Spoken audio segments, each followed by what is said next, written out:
Well,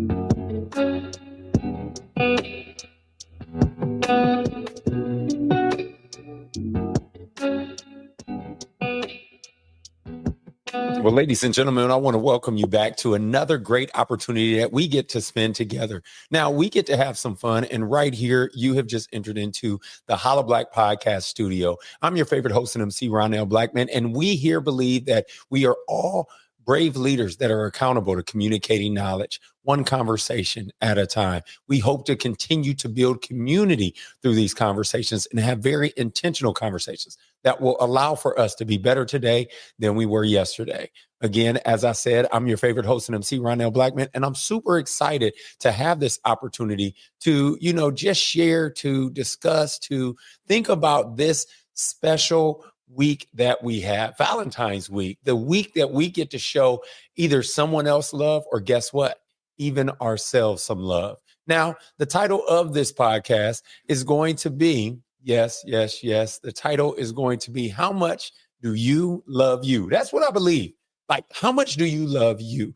I'm thinking to myself and, truly thinking about all the experiences that I've had throughout the years, whether it's being in a relationship or, working on some different goals that I've had set for myself and just figuring out exactly like, hey, what brings me true life? What brings me true love? What allows for me to be the very best that I can be? And ultimately, it comes through me recognizing that I have to love myself enough to be able to love someone else. We've talked about different things in the past, and I think about the scripture in Romans 5:8 that talks about God demonstrating his own love for us in the fact that while we were still sinners, Christ died for us, right? He gave up his only begotten son for us, for our lives, so that we could have everlasting life. I think about, the fact that, hey, self-love, by definition, it's the instinct by which one's actions are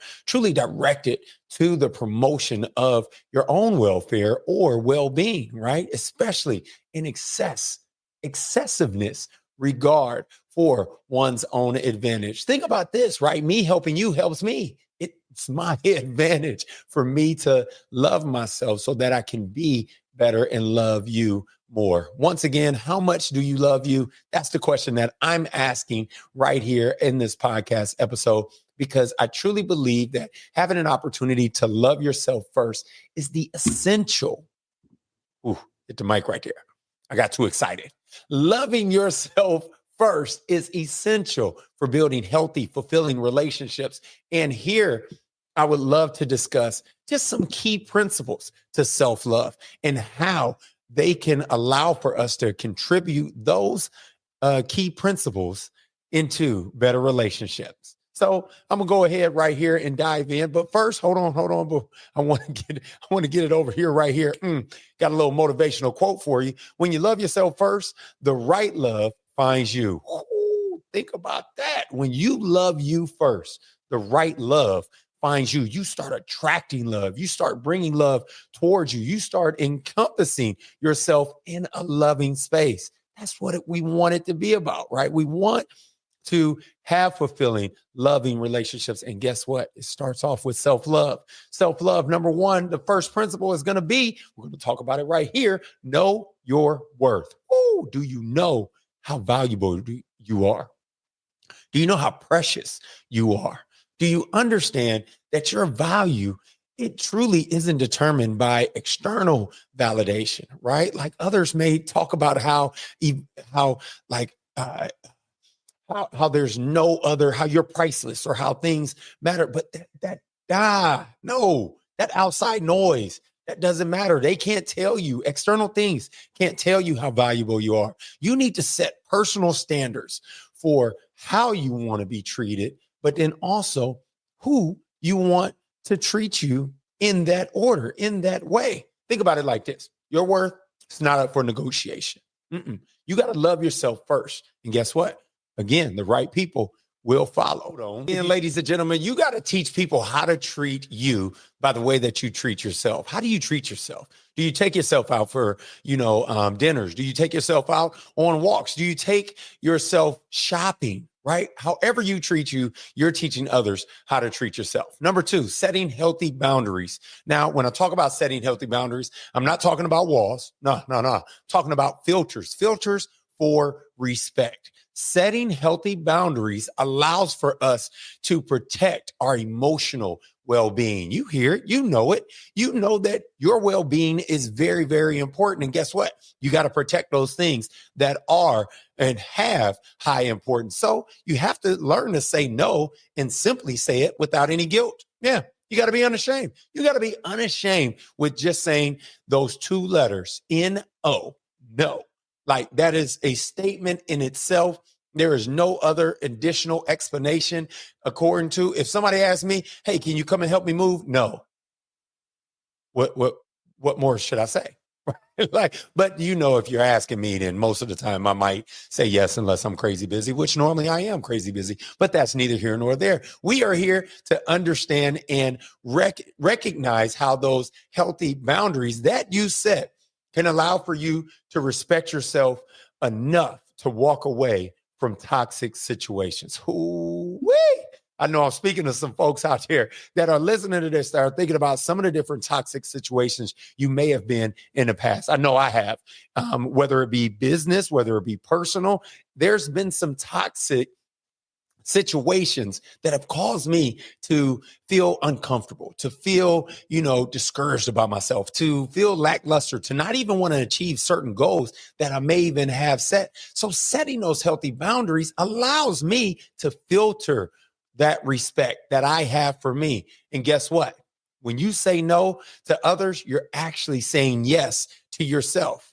You want to hear yourself say yes to you. You want to speak to you. I know as a child, I always wanted to, be affirmed. And, even actually in some of my relationships with my wife and some of the discussions and conversations, right? I want to hear her say yes. But honestly, if I'm going to be 100 with you, like, I have to be okay with others saying no and me saying yes to me, right? Like I have to be comfortable even when I say no to things that I am recognizing that I'm saying yes to me. I'm saying yes to my rest. I'm saying yes to my health. I'm saying yes to my fitness, my wealth, my future generations that I'm also affecting through, again, setting healthy boundaries. And that's something that each and every single one of us not only can do, but we need to do. We have to do. Stay away from all of those toxic situations that you might come up against. And then number three, I'm going down the whole list. Prioritize self-care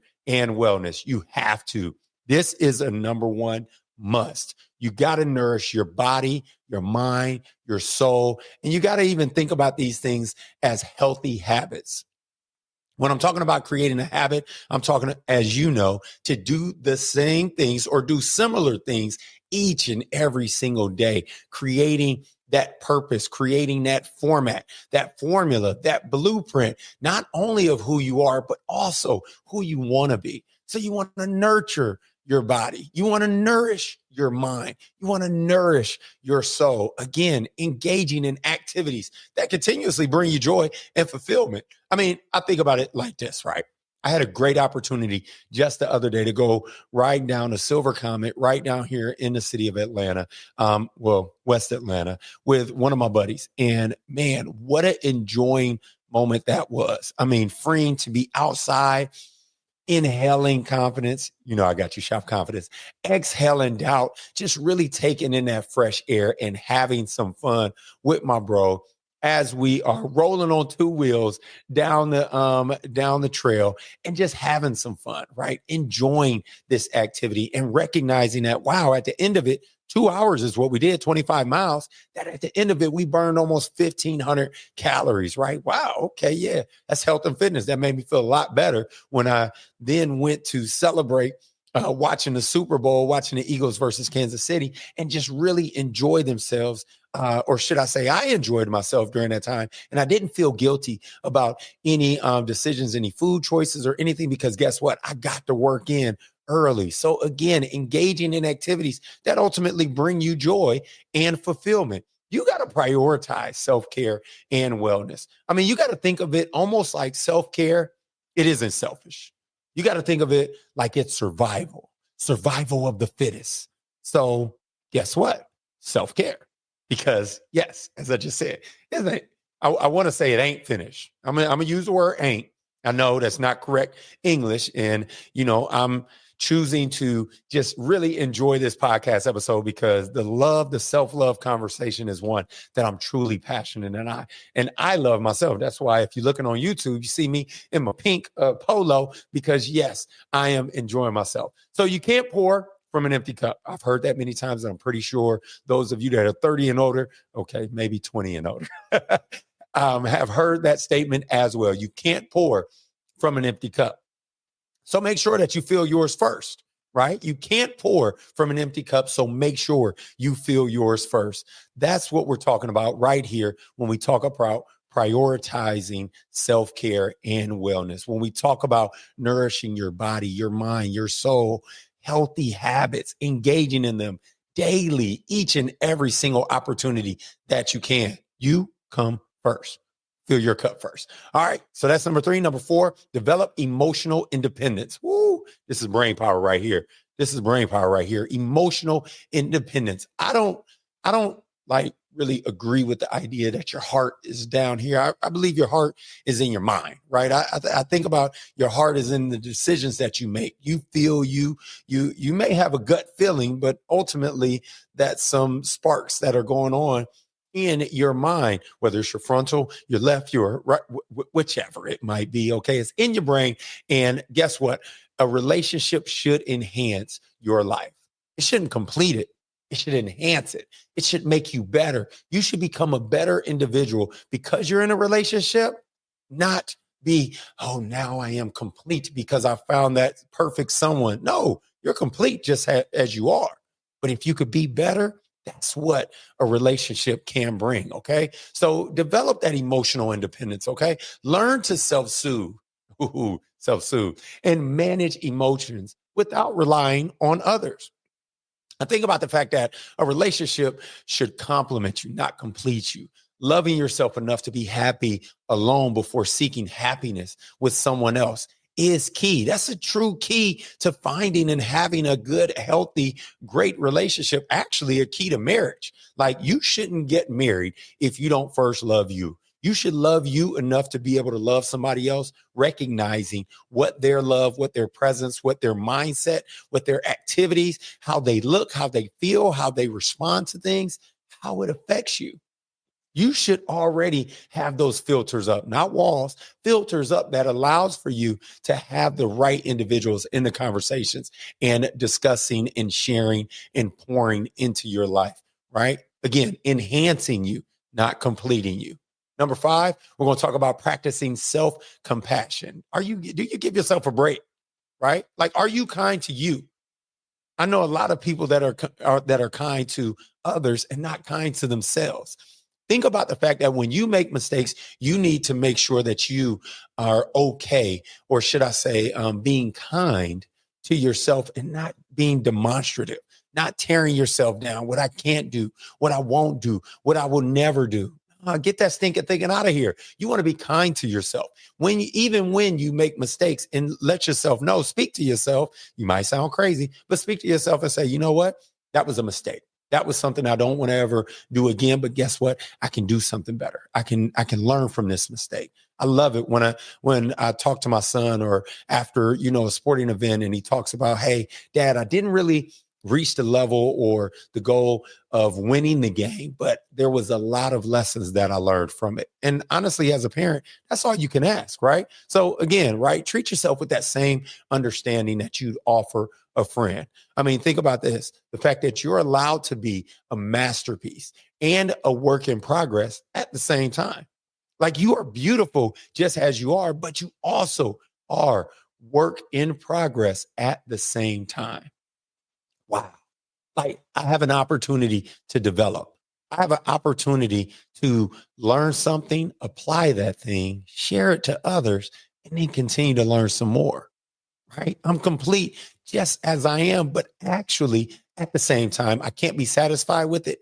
I can get better, because if I'm here, there's there, right? So speak to yourself in a way that you speak to someone that you love, right? You care for, you affirm, you tell them, you touch, you show, give them those one-on-one opportunities. You need to do that with yourself as well, right? It may just be you watching a show. It may be you taking yourself out to the movies. It may be you going to breakfast, lunch, or dinner. Whatever the case may be, you need to make sure that when you speak to you, you're speaking to you in the same way that you would speak to someone you love. Because guess what? Loving yourself first is the most important thing, especially when we talk about relationships. I think about the fact that even on the workspace, right? Even in like relationships are work. Let's say what it is. It is what it is. Relationships are work, because yes, you are affirming somebody. You are doing something for the greater good of the both of you, right? So you should always be looking to, enhance that thing and make it better, the same exact way that you would a job. When you're at your desk, when you're looking at, spreadsheets, when you're looking at emails, you want to always give your best. Exact same thing within relationships. And again, exact same thing should be done to yourself. So that's number 5. Number 6, embracing your authenticity. Oh, are you being authentic? I'm right here. Hey, I'm being as authentic as I can with you as I can within, yes, understanding. But no, we're being authentic. Are you being authentic, and are you embracing that, right? Are you loving and accepting yourself just as you are? I know I'm goofy. I know I'm silly. I know I can be too serious. I know I can be too intentional sometimes. I know I can be too much, right? Too big, too exciting for some folks. But guess what? I love me exactly who I am, how I am.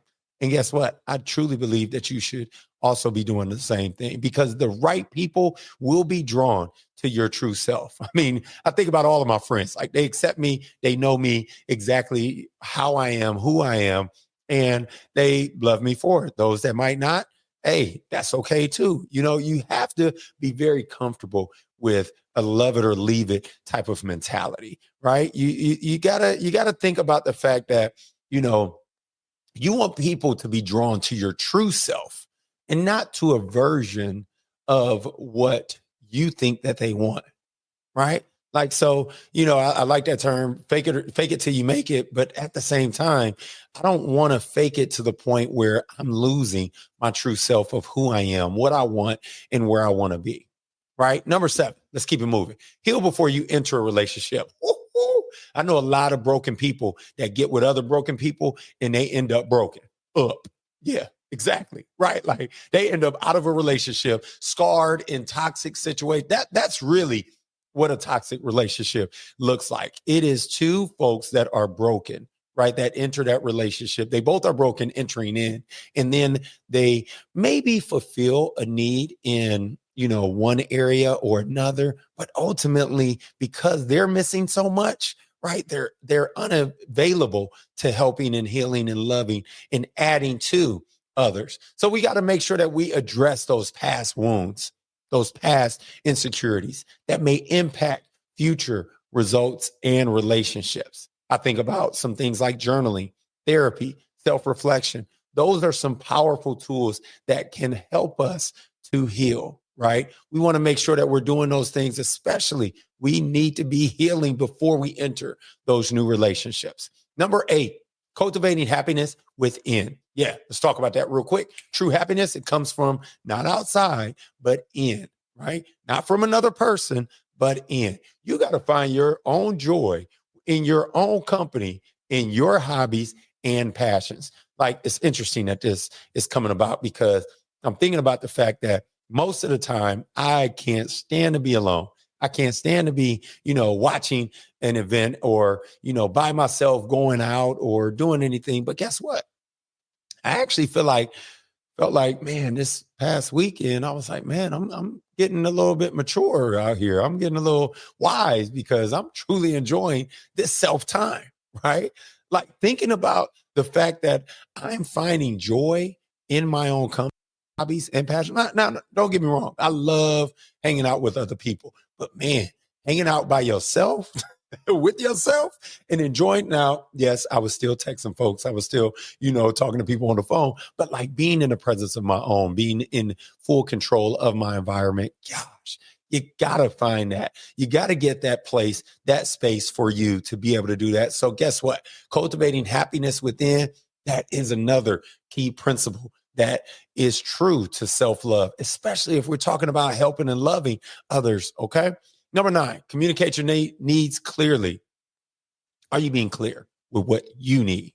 With what I feel like these are like 10 podcast episodes in one right here. Are you communicating your needs clearly? I know it can be, honesty can be tough, right? And I truly wish that in relationships, especially, different marriages, you can have that conversation like you would your best friend, like you would your buddy, right? But you got to be careful because you want to know that you are caring for another's feelings, but you also need to make sure that you are communicating your absolute needs and you're doing it clearly. Okay. Expressing what you want. It may even start off as a conversation of, hey, I really don't know how to say this. I really don't know how to get into this, but I want to share something that's true to me, right? Like that that I need out of this relationship. And trust me, if that person cares for you, if that person loves you, if that person truly wants to be not only with you, but also help you become better, what are they going to do? Yeah, they're going to be there for you, right? Like they're going to hear you. They're going to listen. They're not going to run away. Now, a feeling or two may be hurt by it. That's normal. That's okay. But at least you told them. At least you didn't hide anything that would stop them from being the best that they could be for you, right? You allowing them to go through that filter by letting them know what those filters were, so to speak, right? Think about the fact that confidence in yourself makes it easier to communicate with others. When I'm confident, guess what? Nobody could tell me anything. I mean, you could tell me something, but at the same time, it's like, hey, I know exactly what I know. And I know that you can add value in this space or you can't, right? And building confidence and having confidence in me and who I am and what I want, it makes it so much easier for me to communicate with others because there's no guesswork. There's no what if, there's no, I don't know, I'm not sure, assumptions, making a you know what out of you and me. There's none of that. We're building confidence not only in ourselves by loving ourselves, but we're also allowing for us to communicate confidently with our significant others, with our friends, with our families. That communication with confidence, ooh, that's key. That's key right there, especially when we're talking about a healthy relationship. And lastly, I'm going to end it right here. We're going to try to keep it quick, keep it short. I know, keep it quick, keep it short, whichever. Choose love from abundance, not from need. What do you mean, Ronnel? I mean that like when you love yourself first, you attract partners who will compliment you, not complete you, right? Healthy relationships, there's built on mutual respect and shared happiness, not desperation. Like when you're desperate, you look desperate. You sound desperate. You act desperate. Let's not be desperate. Let's not be thirsty. Like think about the fact that, in everyday relationships, we have an opportunity to become better, to achieve more. And with working together, being true to who we are, we're allowing ourselves to be loved and also to show love to others. Well, ladies and gentlemen, that's a wrap for this podcast episode. I hope you all enjoyed. If you have any comments, any concerns, any thoughts, please feel free to go ahead and share, like, subscribe, comment, and oh, yes, subscribe. YouTube channel, hit that subscribe button so you never miss an episode. Again, if you like it, please share and please let me know how we here at the Holla Black Podcast can be more of a blessing to you and your lives. Once again, it's your boy, favorite host and MC, Ronnel Blackmon. Holla Black.